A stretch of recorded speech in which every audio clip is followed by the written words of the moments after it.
Punto 86. Al confesor tienes que decirle voluntariamente, con humildad y sinceridad, y sin engaño ni mentira, todos y cada uno de los pecados graves, no acusados todavía en confesión individual bien hecha, y en orden a obtener la absolución. No tendría carácter de confesión sacramental el manifestar los pecados para pedirle consejo u obligarlo a callar, etc. Punto 86.1. Antes de empezar la confesión, el sacerdote puede leer al penitente o recordarle algún texto o pasaje de la Sagrada Escritura en que se muestre la misericordia de Dios y la llamada del hombre a la conversión. La confesión del creyente no puede equipararse simplemente a una declaración humana de culpabilidad. Es ante todo un acto religioso movido por la fe y por la confianza en Dios, a través del cual el penitente expresa su arrepentimiento juntamente con el reconocimiento humilde de la propia culpa y la esperanza de alcanzar el perdón. Es un acto que va dirigido principalmente a Dios como Creador y Padre, y fundamento último del orden moral cuya voluntad se siente agraviada por todo desorden humano y cuyo amor se muestra siempre dispuesto al perdón y a la reconciliación. Dijo el Papa Juan Pablo II el 30 de enero de 1981 que sigue vigente y seguirá vigente para siempre la enseñanza del Concilio Tridentino en torno a la necesidad de la confesión íntegra de los pecados mortales. Es indispensable manifestar los pecados con toda sinceridad y franqueza, sin la intención de ocultarlos o desfigurarlos. Si confesamos con frases vagas o ambiguas, con la esperanza de que el confesor no se entere de lo que estamos diciendo, entonces nuestra confesión puede ser inválida y hasta sacrílega. Al confesor debes manifestarle con claridad tus pecados cometidos, para que él juzgue el estado del alma según el número y la gravedad de los pecados confesados. La absolución exige, cuando se trata de pecados mortales, que el sacerdote comprenda claramente y valore la calidad y el número de los pecados. El confesor debe conocer las posibilidades, las circunstancias atenuantes o agravantes, y también las posibilidades de las responsabilidades que se han contraído por ese pecado. Si el confesor advierte que el penitente no está bien dispuesto, por ejemplo, porque no tiene el propósito de enmienda, entonces no puede darle la absolución. También hace falta que el penitente esté en la presencia del confesor, porque no te pueden dar una confesión si tu confesor está ausente. Por lo tanto, no es válida ninguna confesión por carta, por teléfono o por ningún medio electrónico o por ningún telemedio. Si queda olvidado algún pecado grave, no importa, pecado olvidado, pecado perdonado. Pero si yo después me acuerdo, yo tengo que declararlo en la confesión siguiente. Mientras tanto, sí puedo comulgar. No es necesario que me confiese únicamente para decirlo, porque ya está perdonado.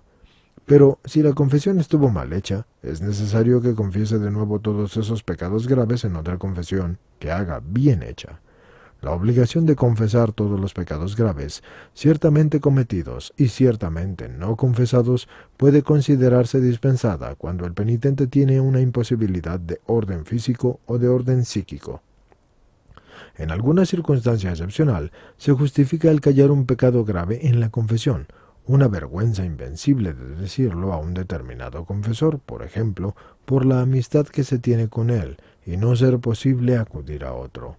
Si peligra el secreto porque hay alguien cerca que pueda enterarse y no hay modo de evitarlo, como por ejemplo una sala de un hospital, un confesionario rodeado de gente, etc.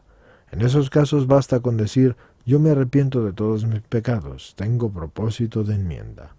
Pero ese pecado grave, ahora lícitamente omitido, tienes la obligación de manifestarlo en otra confesión donde sí te sea posible.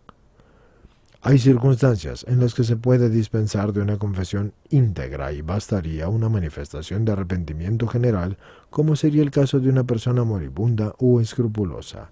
Si en alguna ocasión tú quieres confesarte y no encuentras un sacerdote que entienda tu español, o que tú no puedas hablar su idioma, basta que le des a entender, con gestos, el arrepentimiento de tus pecados, por ejemplo, dándote golpes de pecho, porque tu gesto basta para que el sacerdote te dé la absolución. Pero esos pecados así perdonados tendrás que manifestarlos la primera vez que te confieses con un sacerdote que sí entienda el idioma que tú puedes hablar. 86.2. Recientemente, la Sagrada Congregación de la Fe ha publicado un documento en el que se dan las normas sobre la manifestación individual de los pecados en la confesión y circunstancias en las que pueda darse la absolución colectiva. La confesión individual y completa seguida de la absolución es el único modo ordinario mediante el cual los fieles pueden reconciliarse con Dios y con la Iglesia, a no ser que una imposibilidad física o moral los dispense de tal confesión.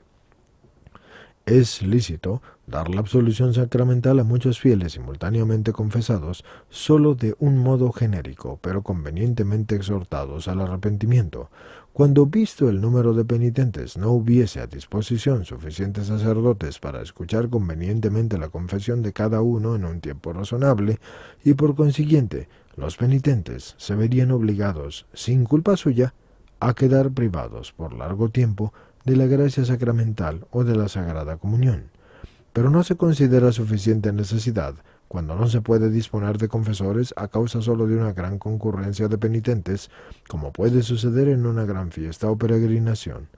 Esas condiciones, según algunos, son necesarias para la validez del sacramento, pero los fieles que reciben la absolución colectiva siempre pueden quedar tranquilos porque Dios suple, ya que ellos pusieron todo de su parte.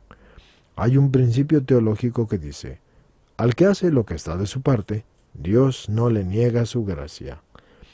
Es el obispo diocesano el que debe juzgar de esta conveniencia, bien pidiéndole permiso previamente, o bien comunicándoselo después, si no hubo tiempo de pedirle antes el permiso.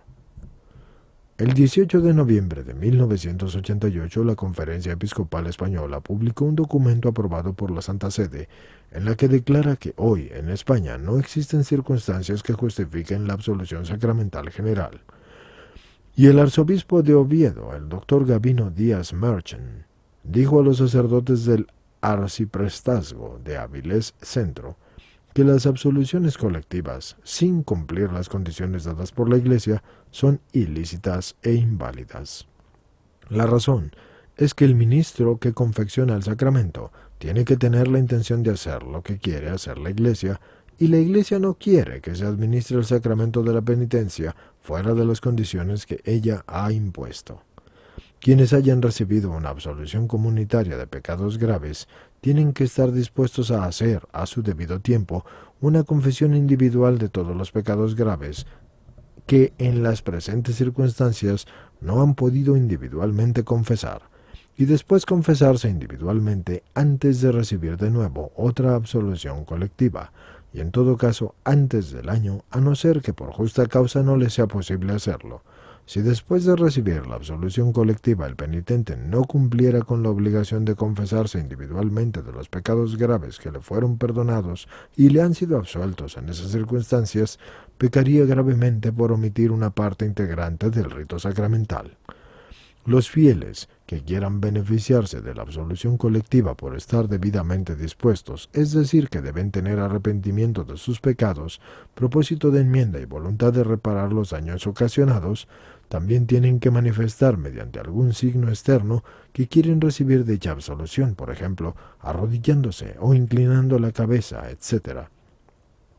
Un caso concreto de aplicación de la absolución colectiva sería en peligro de muerte colectiva e inminente, y sin tiempo de oír en confesión a cada uno, por ejemplo, momentos antes de estrellarse un avión que se ha averiado.